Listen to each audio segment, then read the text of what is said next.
Sin embargo, nosotros deberíamos preguntarnos por qué si España vino a robar y a matar en América, ¿por qué inundó el continente de hospitales?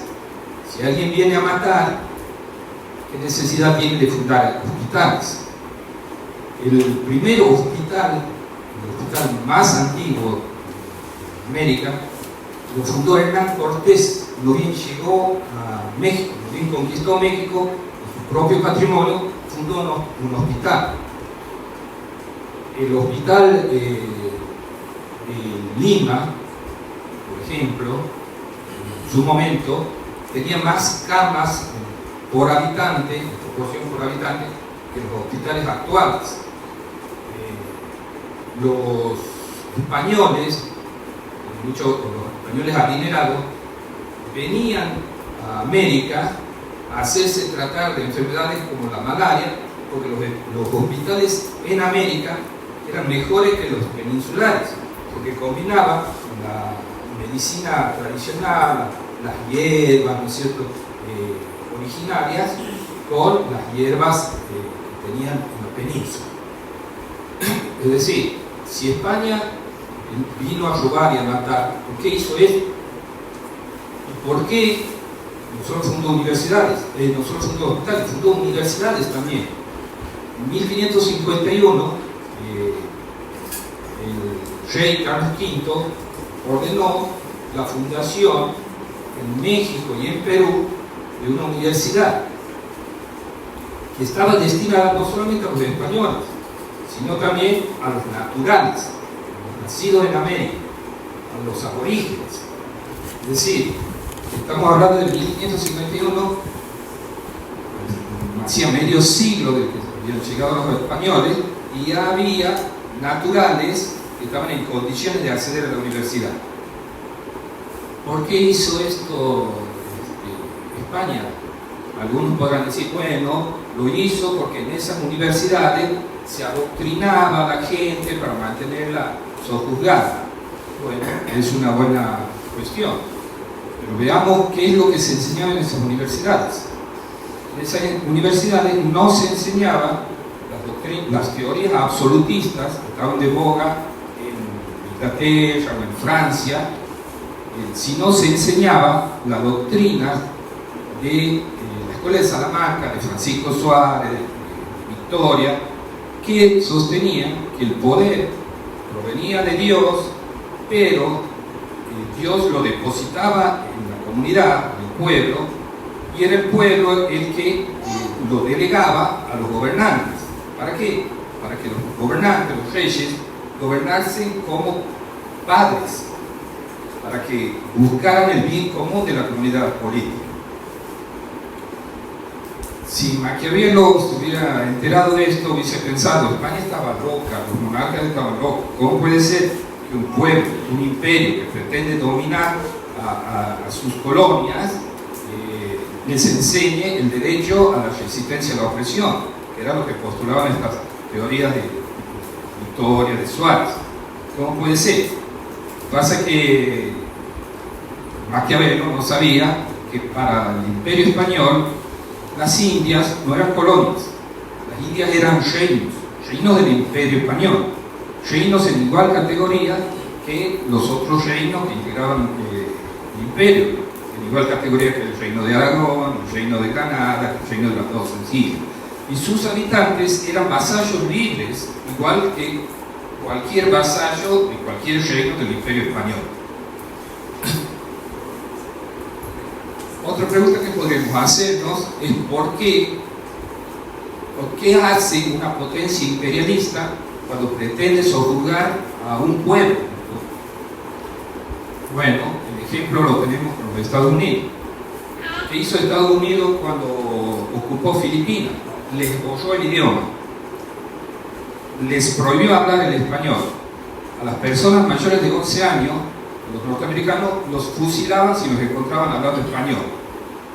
Pues bien, ¿qué hicieron los españoles con las lenguas de los aborígenes? Les enseñaron a escribir sus lenguas. Antes que los ingleses o los alemanes o los franceses tuvieran una gramática, los españoles le dieron una gramática a los aborígenes para que pudieran escribir sus idiomas. Así hicieron una gramática del nahuatl, del quichua, del guaraní, para que no solamente pudieran aprender, por supuesto, el catecismo, sino también para que pudieran conservar su memoria histórica. Por supuesto, no solamente conservar su memoria histórica, sino también conservar sus costumbres en todo aquello que no vaya en contra del evangelio que predicaban los misioneros españoles, todo aquello que no vaya en contra del orden natural, no sé, los sacrificios humanos. Y esto nos lleva a otra pregunta. La pregunta de cómo puede ser que Hernán Cortés, con 400 hombres, ¿sí?, haya podido conquistar un imperio como el azteca, que tenía un ejército de más de 200.000 guerreros feroces. ¿Cómo puede ser que hayan logrado semejante hazaña? Por más que los españoles hayan sido guerreros formidables, etcétera, etcétera. Algunos dicen que lo hicieron porque tenían el arcabuz. Bueno, está comprobado que entre que un soldado español diestro dispara un arcabuz y lo recarga, los indios lo podían matar 40 veces. Otros dicen, bueno, no, lograron eso porque los españoles traían el caballo, traían 12 caballos los españoles, 12. En cuanto le mataron el primer caballo, los indios se dieron cuenta de que no eran monstruos, cosas imbatibles. La respuesta es que Hernán Cortés conquistó el imperio azteca porque contó con la ayuda de los pueblos aborígenes que estaban siendo explotados, dominados, sojuzgados por los aztecas. Pero los aztecas no eran originarios de México, los aztecas venían del norte. Invadieron estos pueblos, los sojuzgaron y les exigieron tributos que no eran solamente cosas materiales, sino sobre todo tributos de sangre. Les exigía a sus mujeres, a sus hijos, a sus guerreros vencidos, como prisioneros, para sacrificarlos a los dioses, para subirlos a la cumbre de una pirámide, abrirles el pecho, arrancarles el corazón, decapitarlos y tirarlos escalinatas abajo para que los guerreros incas y la nobleza inca se los comieran, porque era un imperio antropofágico. Entonces, estos pueblos, los tlaxcaltecas, los toltecas, vieron en la llegada de los españoles la oportunidad de liberarse de este imperio que los estaba matando y que los estaba llevando a un genocidio, que estaba perpetrando un verdadero genocidio. Pero de esto no se habla y se prefiere hablar del genocidio de los españoles y decir que los españoles mataron X cantidad de millones de aborígenes. Un historiador pro-azteca, Gino Prescott, calcula que en Mesoamérica había más o menos 4 millones de habitantes y en toda América no pasaban de 13 millones de habitantes. Entonces, cuando se dice que España cometió un genocidio de 40 millones o de 30 millones, evidentemente se está falseando la realidad. En realidad, lo que hizo que Hernán Cortés conquistase México, o mejor dicho, liberase México, fue el hecho de que, como dije, los pueblos sometidos por los aztecas vieron en Cortés la oportunidad de liberarse y de vencer a los aztecas. Lo mismo pasó en Perú. Si bien los incas no eran un pueblo antropófago, es decir, no practicaban el canibalismo y los sacrificios humanos no eran habituales ni de la magnitud de los aztecas, eran más bien ocasionales. Sin embargo, los incas eran un imperialismo feroz y totalitario. Los incas habían dominado a otros pueblos, como los Bancas, los Chachapoyas, y además de los tributos, les impusieron su religión, les impusieron el culto al dios Sol, a Inti, a la luna, los obligaron a construir templos a sus deidades, les prohibieron hablar sus idiomas, les impusieron el quichua. Aquí en Santiago no llegaron a imponerlo por la extensión del imperio, digamos, Santiago estaba demasiado alejado y apenas algún conocimiento del quichua llegó, pero en general los incas arrasaban con las culturas de los pueblos a los que sometían. Y estos pueblos entonces ¿qué hicieron? Lo mismo que en México. Se aliaron a Pizarro, que llegó con 170 hombres. Ustedes imagínense 170 españoles, ni que fueran Rambo, ¿cierto? Iban a conquistar al imperio inca. Los conquistaron porque se aliaron con los indígenas que estaban sometidos a los incas. Ahora bien, ¿por qué España? Otra pregunta que nos podemos hacer es ¿por qué España supuestamente vino de nuevo a matar aborígenes? ¿Por qué España promovió el casamiento interracial? Esto no es una cosa que sucedió porque sí, no. Esto sucedió porque desde la misma corona española se incentivó a los españoles a casarse con los indígenas. La reina Isabel la Católica, como bien descubierta las Indias, dijo: cásense españoles con indias y indios con españoles. Lo mismo dijo el rey Fernando. Entonces hubo una política destinada a el matrimonio interracial. Por supuesto, se podrá decir que también hubo en este proceso de mestizaje casos de violación. Eso es innegable y es una realidad terrible que se da en cualquier proceso de conquista. También es cierto que son innumerables los casos de personas nacidas del fruto del amor entre españoles e indígenas. Un caso paradigmático es el caso del Inca Garcilaso de la Vega,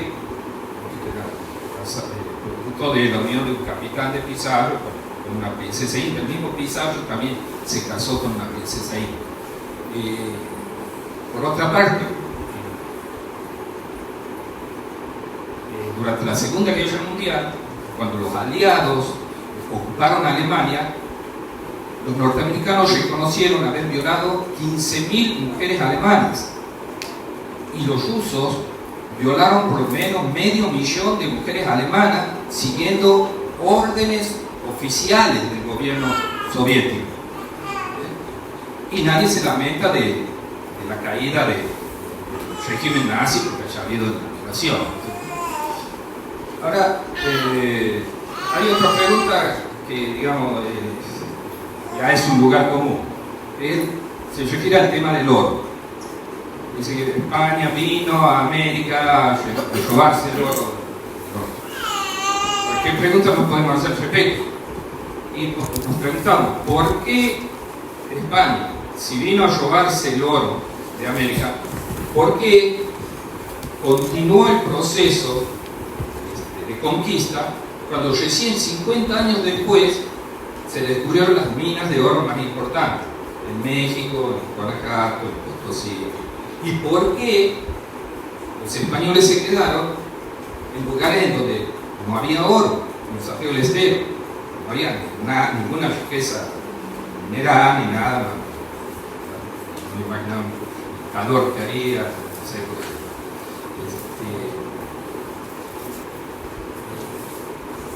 y para ir terminando con el tema de las preguntas,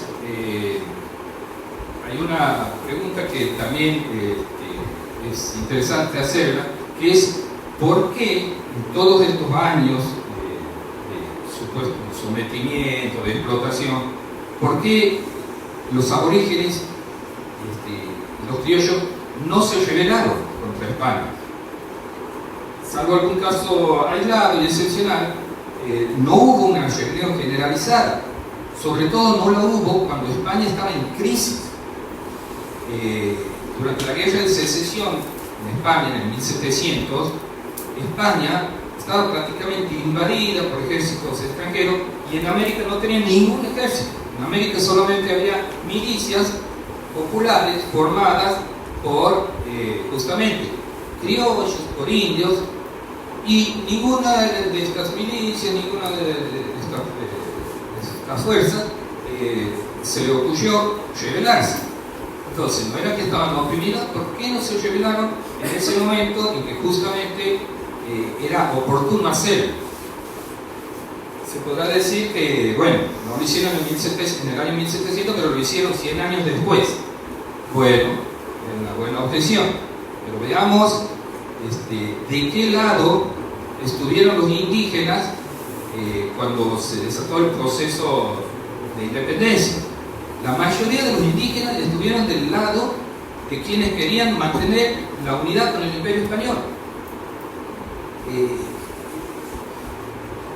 La guerra de independencia fue una guerra civil, en donde en principio no había ningún ejército español. No había ningún ejército. Los ejércitos españoles llegaron después de 1814, cuando el repuesto en el trono Fernando VII. Y la guerra era entre americanos, era una guerra civil. Y en esa guerra, los indios estaban del lado de los realistas. El general Belgrano, en Salta, en Tucumán, se enfrenta con el general Pío Tristán, que no era un español, era un peruano nacido en Arequipa. Y las tropas que comandaba no eran españoles, eran peruanos, y en su mayoría indígenas. Y lo mismo al final del proceso, en 1824, en la batalla de Ayacucho, también, de un lado estaban americanos, criollos, junto con españoles, y del otro lado también americanos, criollos, junto con indígenas. O sea, los indígenas estaban del lado de la corona española. Entonces, si uno ve esto, tendría que decir, bueno, estos pobres indios se equivocaron de ejército. Es cierto que en América, perdón, en el Virreinato del Río de la Plata, la guerra de independencia fue popular y contó con el apoyo de los indígenas. Pero esto es por una situación particular, que fue la del resentimiento que los indígenas tenían con los Borbones, porque los Borbones habían expulsado de América a los jesuitas, y los jesuitas habían protegido a los aborígenes, los habían defendido de los portugueses que incursionaban en las misiones jesuíticas para cazar a los aborígenes y llevárselos como esclavos a las plantaciones en el Brasil, a las minas de oro, en Minas Gerais, en fin. Entonces, el pueblo criollo y los aborígenes guardaban un resentimiento con la corona que había expulsado a los jesuitas. Es por eso que estuvieron del lado de los independentistas. Ahora bien, de lo que hicieron los portugueses de esclavizar a los aborígenes, nadie dice nada. No hay una leyenda negra sobre la acción portuguesa, esclavista y depredadora. No hay ninguna leyenda negra sobre los portugueses esclavistas. ¿Por qué no la hay? Porque los portugueses eran aliados de Inglaterra. Y ahí empezamos a ver de dónde proviene la leyenda negra anti-española. La leyenda negra anti-española, si bien nació en Holanda, en Alemania, es en Inglaterra donde la leyenda negra adquiere política de Estado. Los ingleses son los que la difunden a la leyenda negra con la intención de dividir al Imperio Español y conquistarlo. Hoy en día la leyenda negra es difundida principalmente por indigenistas izquierdistas, pero sin embargo no saben que la leyenda negra no nació en la izquierda. La leyenda negra nació en la derecha, nació en el seno del imperio capitalista inglés, y después la tomaron las oligarquías portuarias para justificar su alianza con el imperialismo británico. La izquierda recién adopta la leyenda negra a partir de 1930, cuando se realiza en Buenos Aires en congresos del Partido Comunista, y deciden ahí utilizar la leyenda negra anti-española para desestabilizar el patio trasero de los Estados Unidos, es decir, para crearle problemas a los Estados Unidos en América hispana, creando repúblicas indígenas. Para eso necesitaban entonces difundir el odio al español, para, como decía, para formar repúblicas indígenas que desestabilicen a los Estados Unidos. El hecho es que la difusión de la leyenda negra no desestabilizó para nada a los Estados Unidos, y para lo único que sirvió es para dividir a los americanos. Por eso, quiérase o no, consciente o inconscientemente, los indigenistas de izquierda que difunden esta leyenda negra están haciendo en mano de obra barata del imperialismo anglosajón.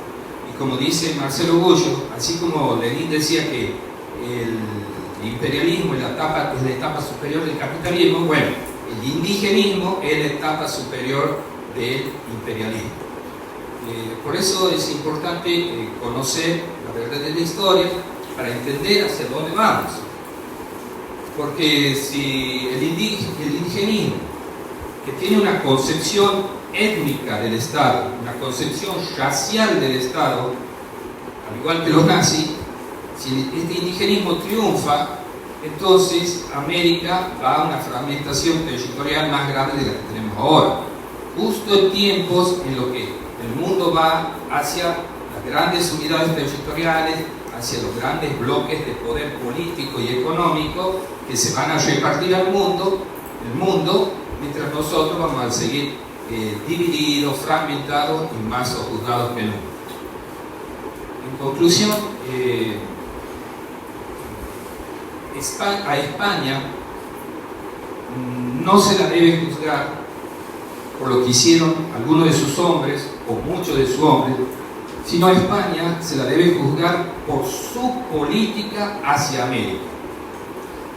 Y su política hacia América es indudable, que tuvo como fin principal la evangelización de tus pueblos. Por eso, que cuando Colón manda los primeros esclavos a España, la reina le dice: ¿cómo se atreve Colón a esclavizar a mis súbditos? Colón vio que en Cuba no había oro, no había gran cantidad de oro, prácticamente no había oro. Entonces dijo: bueno, ¿qué podemos hacer? ¿Qué riqueza podemos extraer de aquí? Y bueno, lo que hacía todo el mundo con los pueblos vencidos, que se esclavizaban. Entonces pensó que que España podía dedicarse al lucrativo tráfico de esclavos. Y bueno, se chocó con la política católica de los reyes de España, que declaró desde el vamos que los aborígenes eran personas libres, vasallos libres, y por lo tanto no se los podía esclavizar. Solamente España hizo esto. Solamente España se planteó a sí misma la legitimidad de su conquista, sin que ningún Estado se lo exigiera. Es una toma de conciencia para ver cómo justificar este accionar de conquista, incluso llegando a suspender la conquista hasta que se resolvió esto. Solo España le dio a los aborígenes esta condición de vasallos libres. Solo España legisló para proteger a los aborígenes y hizo todo lo que pudo para que sus leyes se cumplieran. Solo España promocionó o promovió el matrimonio interracial. Por lo tanto, no es muy fácil, digamos, de forma concluyente, no hay en la historia de la humanidad un imperio que haya hecho esto a favor de los pueblos a los cuales había conquistado. No.